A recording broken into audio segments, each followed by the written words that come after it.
আজকের আয়োজনে। আসসালামু আলাইকুম ম্যাডাম, অনেকদিন পরে আপনার সাথে দেখা হচ্ছে এই শোতে। অনেক ধন্যবাদ আপনাকে আমাকে আমন্ত্রণ জানানোর জন্য। আপনাকেও অনেক ধন্যবাদ, আপনি সময় দিচ্ছেন, যুক্ত হয়েছেন।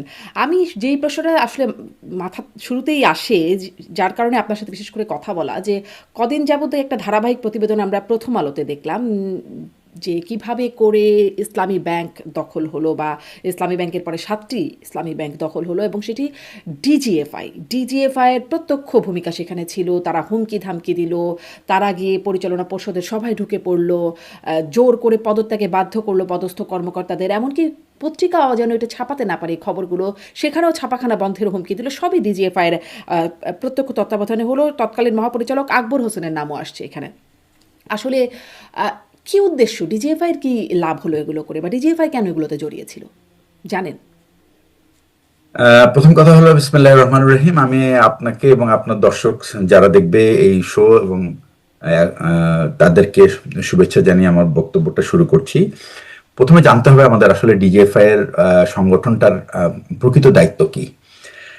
ডিজিএফআই কিন্তু এমন একটা সংগঠন যার প্রকৃত দায়িত্ব হলো দেশের আন্তর্জাতিক সীমারেখাকে নিরাপদ রাখা, এবং এই সমস্ত দেশের উপরে যে যে ঝুঁকি আসতে পারে বা যে থ্রেট যেটা বলি বা হুমকি, সেটা তারা দেখবে, এবং আমাদের যে স্ট্র্যাটেজিক ইন্টারেস্ট যেটা আর কি, সেটা তারা প্রোটেক্ট করা, এটাই কিন্তু তাদের মূলত কাজ।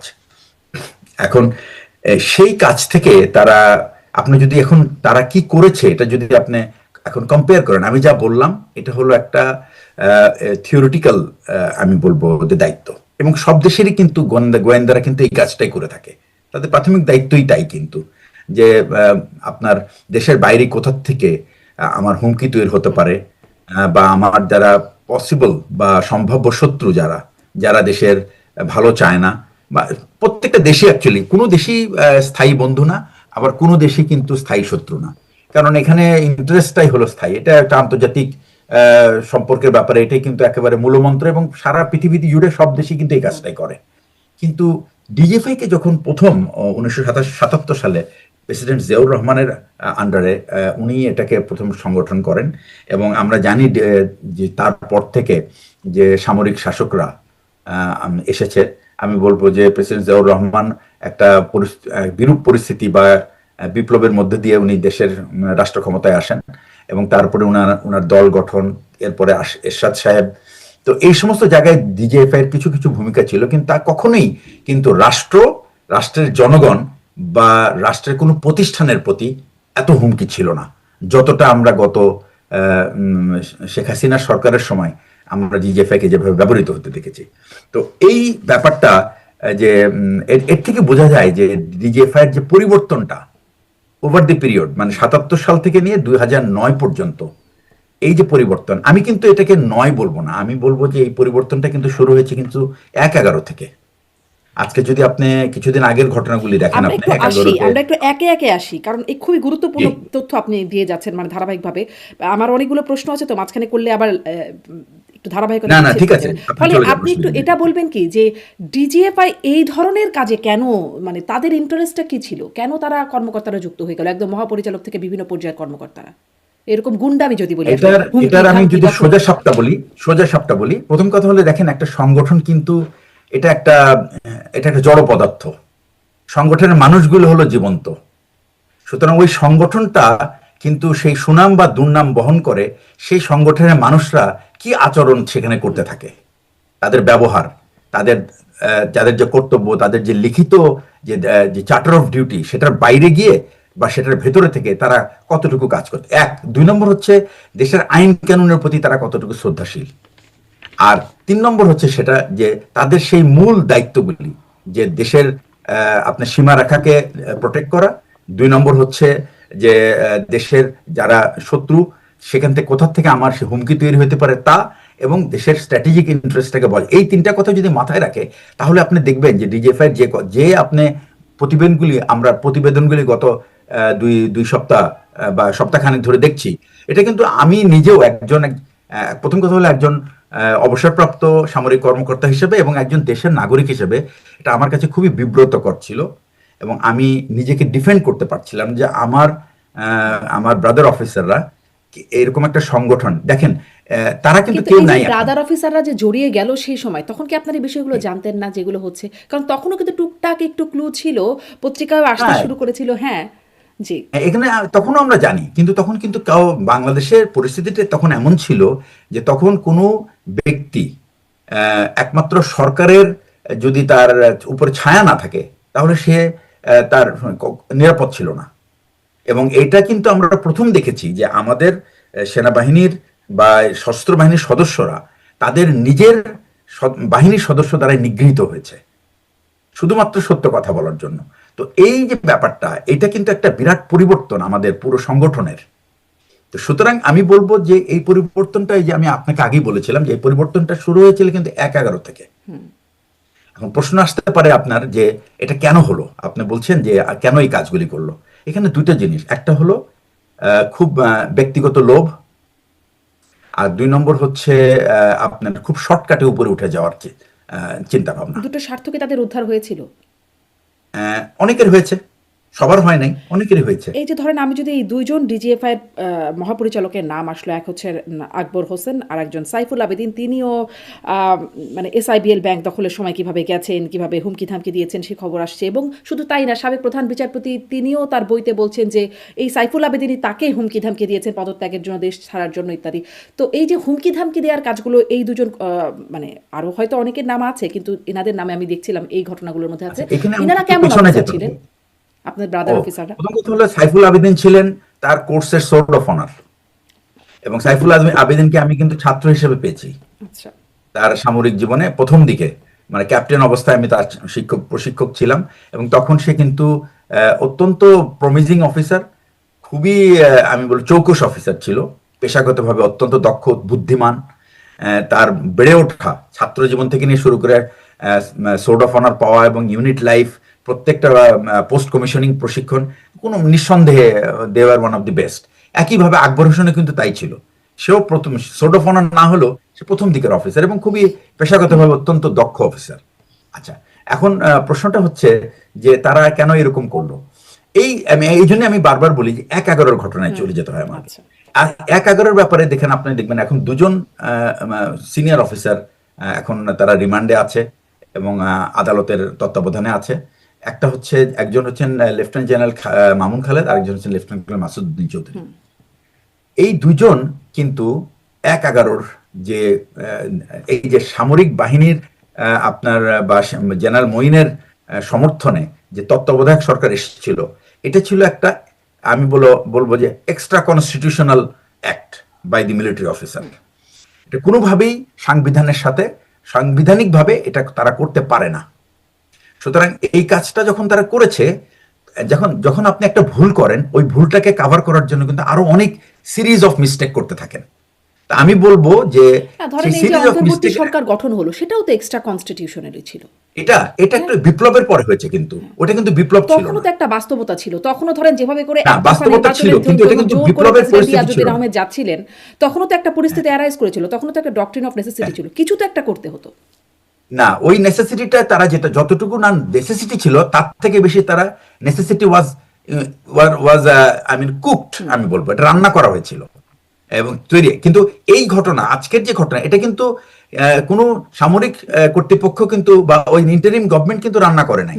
এটা কিন্তু ন্যাচারালি তৈরি হয়েছে over a period of time. আপনি দেখেন ১৫ বছর না, সেটা একটা স্পষ্ট, মানে সেটা আয়রন স্পষ্ট। ফিস্টে, হ্যাঁ এটা। তারপরে সাধারণ ছাত্ররা, মানে এখানে কি ব্যাপারটা হলো কি যে আপনি যখন মানুষের অধিকার যখন হরণ করতে করতে এমন একটা পর্যায়ে চলে যান যে তখন আর কিন্তু আর কোনো কিছু তার ভয় করে না। তো আপনি সেই ভয়টা আপনি মানে মানুষের ভয় চলে গেছে এবং তারা এর শেষ দেখতে চায়, এরকম একটা অবস্থায় চলে গেছে। তাই এটাতে কিন্তু আপনার একজন দুইজন মানে হাজার হাজার লাখ লাখ মানুষ এফেক্টেড ছিল, যার জন্য এটা ছিল বিপ্লব। এবং তাদের কিন্তু বিপ্লবের পরে ২-৩ দিন কিন্তু কোনো সরকার ছিল না, মানে কার্যত কোনো সময়। এবং এইরকম বিপ্লব কিন্তু বাংলাদেশের ইতিহাসে আর হয় নাই, যে প্রধানমন্ত্রী, তার সমস্ত মন্ত্রিসভা, পুরো পার্লামেন্টের সদস্যরা, তো বিচারপতিরা, পুলিশের সদস্যরা, 5-7 জন সামরিক অফিসার, অনেক আমলারা একসাথে সব পালিয়ে চলে গেল, এরকম ঘটনা কিন্তু এমন অনেকে বলে যে মসজিদের ইমাম পর্যন্ত, ইসলামী কি বলে, ইসলামিক ফাউন্ডেশনের চেয়ারম্যান পর্যন্ত পালিয়ে চলে গেছে। তো এই যে ব্যাপারটা, না এটা পালালে কিন্তু যেভাবে আর পিটিয়ে মারা হচ্ছিল তাতে আসলে না পালিয়েও গতি কি, মানে সাধারণ অনেকে পালিয়ে গেছে, অপরাধীরা তো পালিয়েছে বটেই, সাধারণ অনেকেও আসলে যাদের মানে যে ভয়টা পেয়েছিল না পালিয়েই বা গতি কি ছিল।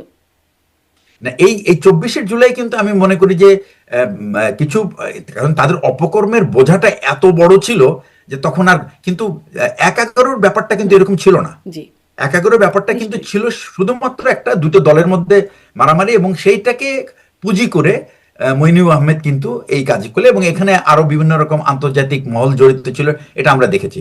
আমি আবার ব্যক্তিগতভাবে এই আন্তর্জাতিক মহলের এই প্ররোচনা বা তাদের সাপোর্ট বা তাদের প্রভোকেশন, এগুলিকে আমি বিশ্বাস করতে চাই না। কেন চাই না? আমি মনে করি যে এটা থাকতে পারে, এটা এটা এটা সত্য, এটা থাকতে পারে, কিন্তু যিনি দেশের দায়িত্ব নেবেন তিনি যদি ওই আন্তর্জাতিক চাপের কাছে নতি স্বীকার করেন, তাহলে তার আর দায়িত্ব নেওয়া উচিত না।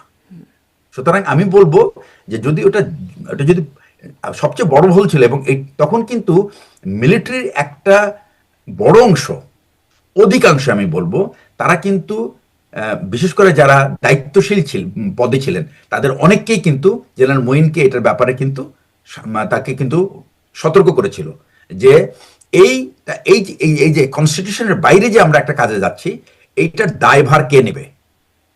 কারণ একটা সময় এটা চলে যাবে, তখন একটা বেসামরিক সরকার আসবে, এবং তখন যদি তারা এটার জবাবদিহি শুরু করে বা এটার যদি তারা তদন্ত শুরু করে, তাহলে এটার দায়ভার কে নিবে? তখন কিন্তু তারা মোটামুটি যখন একটা অ্যাকচুয়ালি এই ধরনের পদে থেকে যখন ভুল করতে থাকে, এবং তখন তারা মনে করে তারা অজেয়, তাদেরকে আর কেউ প্রশ্ন করার কেউ নাই। তো এই মনোভাবটা, এটা অ্যাকচুয়ালি যেমন আমলা এবং এই সামরিক আমলাদের ক্ষেত্রেও প্রযোজ্য, একইভাবে কিন্তু রাজনৈতিক নেতাদের জন্য, তারাও কিন্তু এরকমই ভাবতে থাকে যে আমাদেরকে কিন্তু আর কেউ পরাজিত করতে পারবে না, we are the final winner. তো বাংলাদেশের কনটেক্সটে এই মহাসত্যটা, সবচেয়ে মজার ব্যাপার হলো যেই ক্ষমতায় যায় সেইটা ভুলে যায়, এবং এই ভুলে না যেতে যদি যেদিন আমরা এটা ভুলে যাব না, সেদিনই আমরা বোধহয় আমরা একটা পরিপক্ক মানে রাজনৈতিক নেতৃত্ব পাবো। জি তার আগে পর্যন্ত আমরা মানে আমি আমি মনে করি সমস্যাটা না যে নেতৃত্বের কম, ক্ষমতার বেশি, কারণ যেহেতু হ্যাঁ, ক্ষমতায় যাচ্ছে। বিকজ ওই ক্ষমতাটা তো আসলে নেতারাই নিচ্ছেন।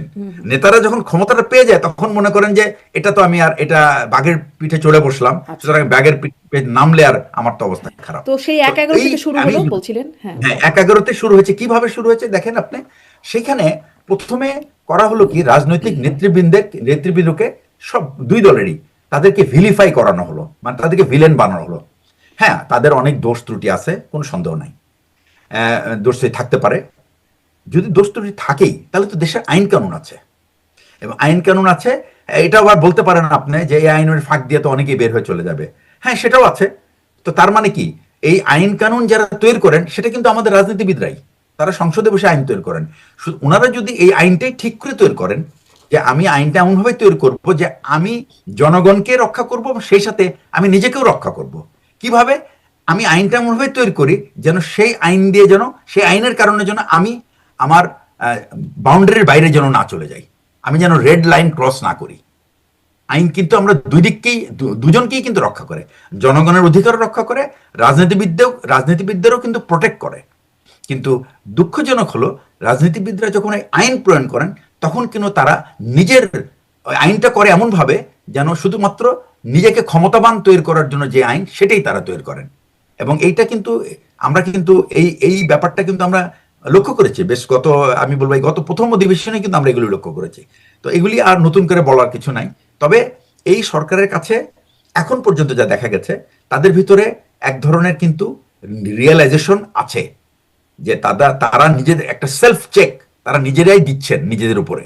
আমি মনে করি এই সেলফ চেক থেকেই তাদের সেই রিয়েলাইজেশন আসবে, এবং সেই ক্ষেত্রে তারা হয়তোবা ভালো কাজ করতে থাকবেন, বা ঠিক কাজগুলি, ভালো বলবো না, ঠিক কাজগুলি হয়তো করতে থাকবেন। তো 1-11-তে যে প্রসঙ্গে আসি আমি, সেটা যে 1-11-তে কি হলো, ওই ভিলিফাই করার জন্য একটা প্রজেক্ট হাতে নেওয়া হলো, যে সমস্ত রাজনীতিবিদদের, বিশেষ করে বিএনপি এবং আওয়ামী লীগ রাজনীতিবিদদের, তাদের যত দুর্নীতি, তাদের যত অপকর্ম আছে, সেগুলির একটা তালিকা তৈরি করা হলো। এই তালিকা তৈরি করে দুটো সিডি বানানো হলো। এই সিডিটা জাতীয় টেলিভিশনে প্রচারিত হয়েছে, আপনি অনেকেই জেনে থাকবেন এই ব্যাপারটা। একটা চিঠি ছিল আওয়ামী লীগকে নিয়ে, আর একটা চিঠি ছিল বিএনপিকে নিয়ে, এবং এইটার প্রডিউসার ছিলেন এখন কিন্তু সে জেলে। মানে উনি কিন্তু এখন মানে কি বলবো আপনার, উনি কিন্তু এখন রিমান্ডে আছেন। হ্যাঁ, যে আমাদের এক্স ডিজি উনি ছিলেন কিন্তু মানে এটার প্রডিউসার। এই সিডিটায় তখন বিভিন্ন, এবং যখন তার কি উদ্দেশ্য ছিল, মানে আপনি এই যে আমি জিজ্ঞাসা করছিলাম সাইফুল আবেদিন আকবর তাদের কথা, মানে ডিজিএফআই সাবেক মহাপরিচালকদের কথা, তাদের ব্যক্তিগত লোভ এবং উঁচু পর্যায়ে যাওয়ার ইচ্ছা আপনি বলছিলেন, এই মাসুদউদ্দিন চৌধুরী তিনি তৎকালীন ডিজিএফআই প্রধান, তার আসলে কি উদ্দেশ্য ছিল এরকম করার? এইটা তো উনি নিজেও বলেছেন, এবং পেপার পত্রিকায় এসছে যে ওনার কিছু ব্যক্তিগত যেমন ক্ষোভ ছিল যে উনি সেনাপ্রধান হতে পারেন নাই। এটা তার একটা, অ্যাকচুয়ালি সবাই সেনাপ্রধান হবে এটা সম্ভব না। সেনাপ্রধান এমন একটা পদ যেটার মধ্যে আপনাকে পেশাগত দক্ষতা এবং বিশ্বাসযোগ্যতা অথবা আস্থা, সরকারের আস্থা অর্জন করতে হবে, এবং তার পেশাগত যোগ্যতা থাকতে হবে, এবং তার কাছে তার একটা অ্যাকসেপ্টেবিলিটি থাকতে হবে। আমি একটা কথা বলি, বাংলাদেশ সেনাবাহিনীতে এটাও কি জিজ্ঞাসা করবো যে আস্থাভাজন হয়েই তো তিনি বিএনপির সময় নবম ডিভিশনের জিওসি হয়েছিলেন, বা ময়নিউ আহমেদ তিনি সেনাপ্রধান হয়েছিলেন, আস্থাভাজন হয়েছিলেন বলেই তো পরে সেই আস্থার মানে সবচেয়ে ক্ষতি যদি করে বিএনপিরই তো মনে হয় করলো। আর তারেক রহমানকে তো মানে প্রচণ্ড নির্যাতনের শিকার করেছে মাসুদউদ্দিন চৌধুরী, তিনি নাকি সম্পর্কে আবার মামাও হন আর মানে তারেক রহমানের। তো মানে এত কিছু কেন করলেন তারা, তাদের স্বার্থ কি ছিল? আমাদের চাহিদার কোনো শেষ নাই, এটা হলো সবচেয়ে বড় প্রথম কথা। চাহিদার কোনো শেষ নাই। এখন আপনি আর একটা জিনিস হলো, বিএনপি তখনকার বিএনপি আমি বলবো তারা খুব আমি বলবো কিছু কিছু কোনো না কোনো ঘরানার প্ররোচনায় বেগম খালেদা জিয়াকে কিন্তু মিসলিড করা হয়েছে। বেগম খালেদা জিয়া কিন্তু, আমি যতটুকু জেনেছি, উনি কিন্তু সবসময় সিদ্ধান্তগুলি নিতেন উনার ব্যক্তিগত বিচার বিবেচনার উপরে, কিন্তু শুধুমাত্র সামরিক বাহিনীর ক্ষেত্রে উনি কারো না কারো উপরে ভরসা করতেন। কিন্তু উনি যদি একটা পেশাগত পথ ধরে, ইস্কান্দার সাহেব, হ্যাঁ, ব্যাপারটা হলো যে উনি যদি একটা পেশাগত অ্যানালাইসিস করতেন, তাহলে এই জন্যই বলি যে আমাদের এই সমস্ত যখন অ্যাপয়েন্টমেন্ট হয়, আমরা এই ধরনের যখন পদায়ন করা হয়, এই পদায়নের জন্য এমন একটা সিস্টেম থাকা উচিত যে সিস্টেমটা একটা নিউট্রালি বা নিরপেক্ষভাবে বিচার বিবেচনা করে সবচেয়ে যোগ্য ব্যক্তিকে সেখানে বসাবে। এই এই এই প্রসেসটা যদি না থাকে, তাহলে কিন্তু আপনি এই ধরনের ভুল হতেই থাকবে। রাজনৈতিক নেতৃবৃন্দরা আবারও কি সেই ভুল হয়েছে? কারণ ধরেন এবারও ক্ষমতায় আসার পর শুনেছি সেনাবাহিনীর শীর্ষ পর্যায়ে বেশ কিছু রদবদল হয়েছে, পুলিশে হয়েছে, প্রশাসনে হয়েছে, মানে বাংলাদেশ ব্যাংকের কথা বলি সেখানে হয়েছে, দুদকের সব আগে যারা ছিল সব বিদায় হয়েছে, মানে অনেক জায়গায়, এমনকি বিশ্ববিদ্যালয় হয়েছে। এগুলি দেখেন আপনি, এখানে অনেক পার্থক্য আছে।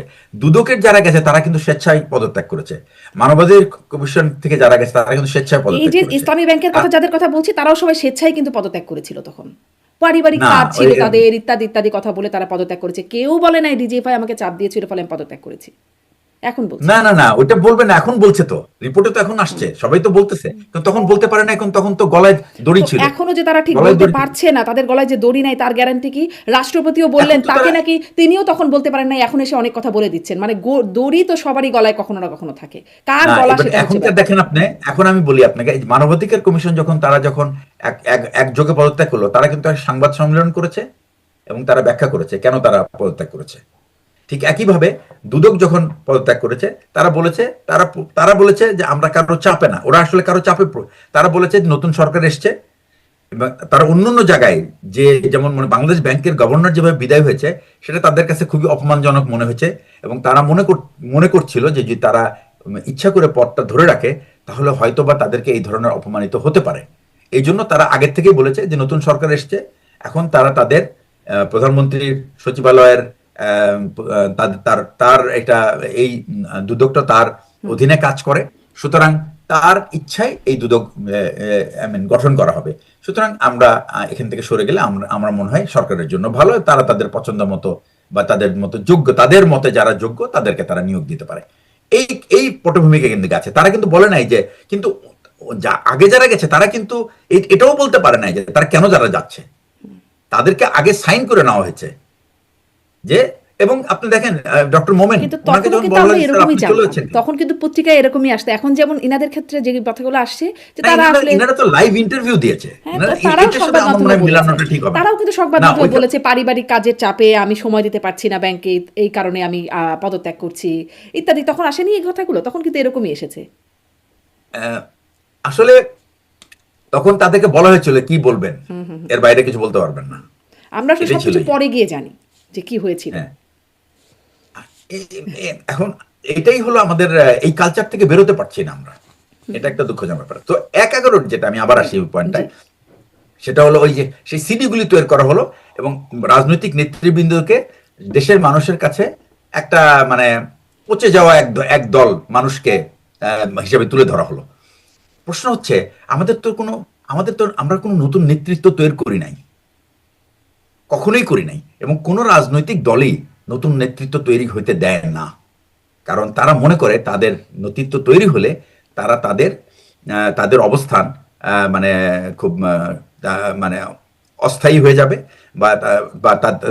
এটা ঝুঁকির মুখে পড়বে। এই জন্য তারা সেখান থেকে যেতে চায় না। আপনি দেখেন কয়েকদিন আগে ইঞ্জিনিয়ার মোশাররফ হোসেন সাহেব, উনি মারা গেলেন, ওনার বয়স ছিল ৮২ বছর বয়স।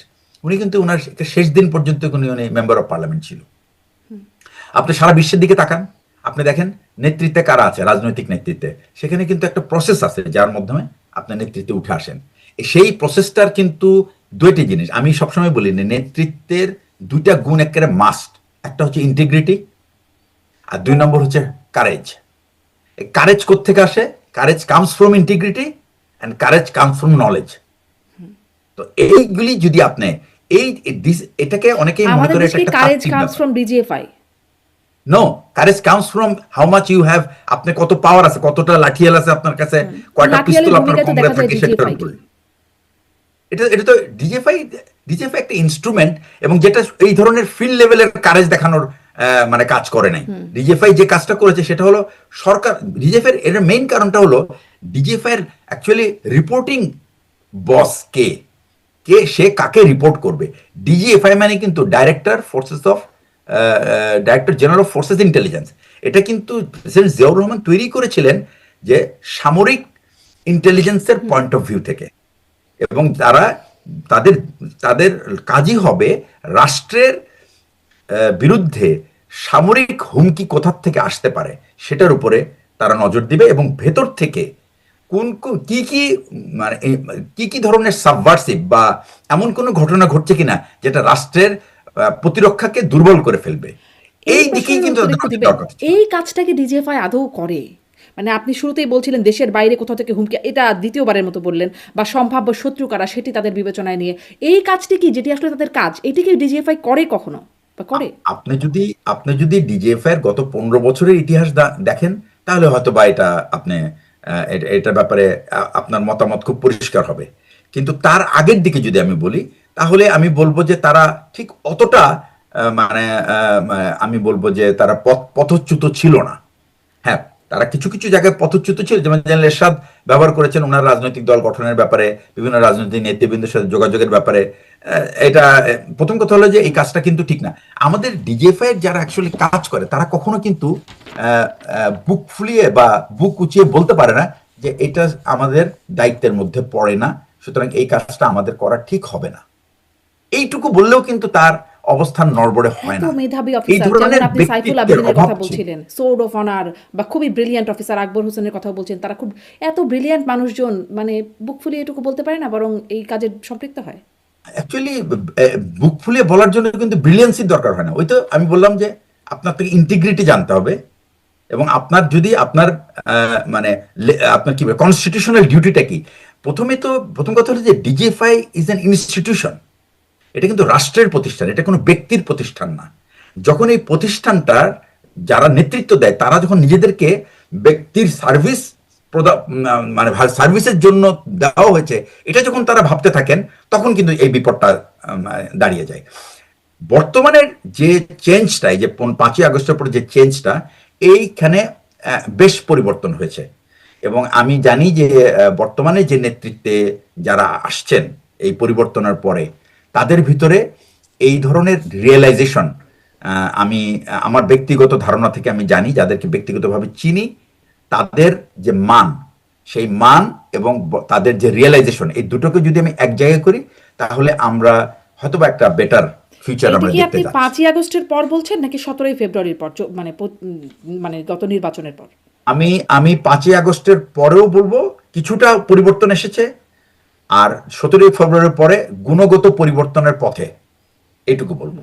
কারণ 5ই আগস্টের এটা পর আমার আমার ধারণা। অনুষ্ঠানেই অনেক নেতা কর্মীরা বলেছেন, মানে গণ অভ্যুত্থানে তারাও নাকি ডিজিএফআই নানান হুমকি ধামকি পেতে থাকতেন আর কি, ইত্যাদি। হ্যাঁ, আমি বলেছি আপনাকে যে ওই যে এটা তো একটা এটা একটা মেকানিজম ছিল। এই মেকানিজমটা কাকে কাকে ইনফ্লুয়েন্স করতো। সমস্যাটা হলো কি, যে আপনি যখন একটা প্রতিষ্ঠানের তার যখন ট্র্যাডিশন চেঞ্জ করে ফেলেন আপনি, পরে যারা আসে তারা ওই ট্র্যাডিশনটাকে ফলো করার চেষ্টা করে। কেউ কিন্তু নেতৃত্বে যারা আসেন তাদের কিন্তু কাজ, আমি ফিল করি, তারা কিন্তু ফেরত এসে তাদের অবস্থান নেওয়ার পরে কিন্তু তাদের নিজেকে জিজ্ঞেস করা উচিত আমার কি দায়িত্ব হওয়া উচিত। সুতরাং সেই দায়িত্ব অনুযায়ী কিন্তু আমার পরিবর্তনগুলি সাধন করতে হবে। তো আমি যদি মনে করি, প্রথম কথা হলো যে ডিজিএফআই এমন একটা গোয়েন্দা সংস্থা, কিন্তু একটা রাষ্ট্রের প্রতিষ্ঠান, এবং এই প্রতিষ্ঠানটা শুধু রাষ্ট্রের জন্য না, এটা রাষ্ট্রের মানুষের আস্থা অর্জন করতে হয়। আপনি এই প্রতিষ্ঠানের সদস্যরা যখন ইতিপূর্বে, মানে গত 15 বছরে আমি দেখেছি যেটা, সেই প্রতিষ্ঠানের সদস্যরা যখন এই দেশের মানুষের স্বার্থের তাদের তাদের তাদেরকে রক্ষা না করে তাদের নিরাপত্তার জন্য হুমকি হয়ে দাঁড়ায়, তখন এটা একটা বিরাট গত তখন কিন্তু 15 এই বছর কেন প্রতিষ্ঠানটা বলছেন? আপনি তো সেই বললেন আস্থার, তত্ত্বাবধায়ক সরকার থেকে শুরু, মানে তারও আগে। তার মানে আমি মানে আমি আপনি বলছিলেন যে গত 15 বছর বলছেন কেন? কারণ আপনি তো বলছিলেন যে গত 15 তত্ত্বাবধায়ক বছর, সরকার হ্যাঁ, থেকে ওটা শুরু। অ্যাকচুয়ালি 2007 থেকে, এটা শুরু হয়েছে 2007 থেকে। বিকজ তারাই কিন্তু প্রভোগ করেছে। ওই যে তখন যে লিডারশিপ ছিল, তারা কিন্তু প্রভোগ করেছে। এখন কারা আসে? তারা হলো এমন এক স্তর থেকে করেছে যে তারা মনে করতো যে এই স্তর থেকে হয়তোবা আমরা আগাইতে হলে আমাকে কিছু এক্সট্রা আমাদের পারফরমেন্স দেখাতে, এই যে সেটাই বলে, এটা হলো উচ্চাভিলাষী, মানে তার তার পার্সোনাল প্রোগ্রেস আর কি, নিজের পদোন্নতির জন্য তারা এই ধরনের কাজ করে থাকে। বাট এটা যে প্রতিষ্ঠান, যে এটার কারণে যে তারা যে দুর্নাম মানে কামাচ্ছে, এই ব্যাপারে কিন্তু তারা অতটা চিন্তিত না। সুতরাং তাদের অধীনে যে মেকানিজমটা আছে, সে পুরো মেকানিজমটাই কিন্তু তার জন্য কাজ করতে থাকে, যার ফলে পুরো প্রতিষ্ঠানের এই বদনামটা চলে এসছে। অ্যাকচুয়ালি প্রতিষ্ঠান কিন্তু কখনো ভালো, বা আমি আগেও বলেছি এটা, যে প্রতিষ্ঠান ভালো বা খারাপ এটা নির্ভর করে কিন্তু প্রতিষ্ঠানে যে কাজ করে তাদের কর্মকাণ্ডের উপরে।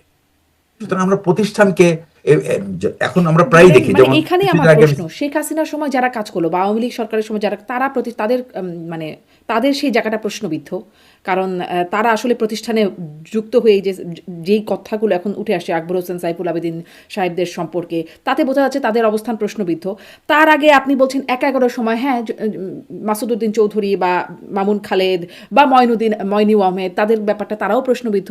তারও আগে এসে আবার দেখা যায় তখন যখন 21শে আগস্টের ঘটনা ঘটে, তখনও দেখা যায় তৎকালীন ডিজিএফআই প্রধান রেজ্জাকুল সাহেব, তিনিও না, মৃত্যুদণ্ডপ্রাপ্ত হয়েছেন। তখন না, উনি ছিলেন এনএসআই এর প্রধান ছিলেন তখন। আচ্ছা, রেজাকুল হায়দার সাহেব ছিলেন এনএসআই এর একজন ডাইরেক্টর ছিলেন তখন। হ্যাঁ হ্যাঁ, ডিজিএফআই এর উনি ছিলেন, ডিজিএফআই ছিলেন সাদেক হাসান রুমি। আচ্ছা আচ্ছা। উনি উনি উনি অ্যাকচুয়ালি উনাকে কোথাও আমরা দোষারোপ, মানে আওয়ামী লীগ যে তদন্তগুলি করেছে সে তদন্তের মধ্যেও ওনার নাম আসে নাই কোথাও। কিন্তু আবার মানে সেখানে যে সাক্ষ্য দিয়েছিল, তিনিও ডিজিএফআইয়ের কর্মকর্তা, জনাব মিজানুর রহমান, তিনিও বলেছিলেন ডিজিএফআই কিভাবে এখানে সম্পৃক্ত হয়েছে। মানে এখন যেভাবে সাক্ষ্য দিচ্ছে, তখনও সাক্ষ্য এসেছিল ডিজিএফআই কিভাবে সম্পৃক্ত হয়েছে এই কাজগুলো এই বা জন্যই আমি বলছি কর্মকর্তারা। যে এটা আসছে কোত্থেকে, আপনি দেখেন এটা আসছে কোত্থেকে। এটা আসছে কিন্তু সেই প্রেসিডেন্ট এরশাদের ইনভলভমেন্ট, সে ডিজিএফআই কে যেভাবে ইনভলভ করে, প্রেসিডেন্ট জিয়াউর রহমান কিন্তু ডিজিএফআই কিভাবে ইনভলভ করেন নাই, যার ফলে প্রেসিডেন্ট জিয়াউর রহমানের মৃত্যুর পরে কিন্তু ডিজিএফআই এর উপরে কোনো ঝড়ঝাপটা আসে নাই, বা ডিজিএফআই কে কিন্তু দায়ী করা হয় না কোনো ব্যাপারে। তখন প্রেসিডেন্ট জিয়াউর রহমান বেগম তার নিজের খালেদা জিয়ার সময় হয়েছিল, হ্যাঁ বেগম খালেদা জিয়ার সময় হয়েছিল। হ্যাঁ, তারপরে তো অ্যাকচুয়ালি ওই প্রেসিডেন্ট এরশাদের পর থেকে এটা কন্টিনিউ শুরু করেছে, এই যে ডিজিএফআই একের পর এক গভর্নমেন্টকে। কিন্তু আমি বলবো এরশাদের পতনের পরে কিন্তু সেনাবাহিনীতে একটা রিয়েলাইজেশন এসেছিল যে তারা আর রাজনৈতিক নেতৃবৃন্দের ক্রীড়ানক হতে চায় না। কিন্তু এই তারপরেই পলিটিক্যাল গভর্নমেন্ট আসার পরপরই কিন্তু ওই যে আমি বলি কিছু উচ্চাভিলাষী মানুষ, তারা তাদের নিজেদের স্বার্থে নিজেদেরকে কিন্তু রাজনৈতিক নেতৃবৃন্দের কাছে যাওয়ার চেষ্টা শুরু করে, এবং সেখান থেকেই কিন্তু, এবং যখনই আপনার প্রথম কথা হলো কি যে আপনার নেতৃত্বের জন্য আপনি কাকে সিলেক্ট করবেন সেটার প্রসেসটা যদি পেশাগত মানে পদ্ধতির মধ্যে থাকে, তাহলে কিন্তু এই ভুলগুলি হয় না। যখন পেশাগত দক্ষতার বাইরে ব্যক্তিগত আনুগত্য প্রাধান্য পায়, তখনই কিন্তু এই ঝামেলাগুলি শুরু হতে থাকে। এখান থেকে যদি আমরা বের না হতে পারি, তাহলে আগামীতেও কিন্তু তাহলে এই এক ভুলগুলি এগারো হতে থেকে যেহেতু শুরু আপনি বলছেন, মানে ১-১১ চয়েস গুলো এরকম মানে ভুল অন্য কিছু ১-১১ থেকে বিবেচনা অ্যাকচুয়ালি করছে। যে আপনার ১-১১ থেকে হলো কি, ১-১১তে যেগুলো হয়েছে বিভিন্ন ব্যবসায়ীদেরকে ডেকে এনে, রাজনীতি নেতৃবৃন্দকে ডেকে এনে তাদেরকে আই মিন ইন্টারোগেশনের নামে কাউকে মামলা দিয়ে, কাউকে আর্থিক দণ্ড দিয়ে, এই যে একটা ইল্লিগাল কালেকশন অফ মানি, এখান থেকেই কিন্তু আসলে আচ্ছা, সেই মানিগুলো কি DGFI হয়েছে? যারা, সেই যে কালেকশন হ্যাঁ, হলো মানিগুলো, সেই অর্থ? এগুলি তো এগুলি তো সবকিছু আমরা ওই সময় জানা যায়নি, পরে জানা গেছে যে এটা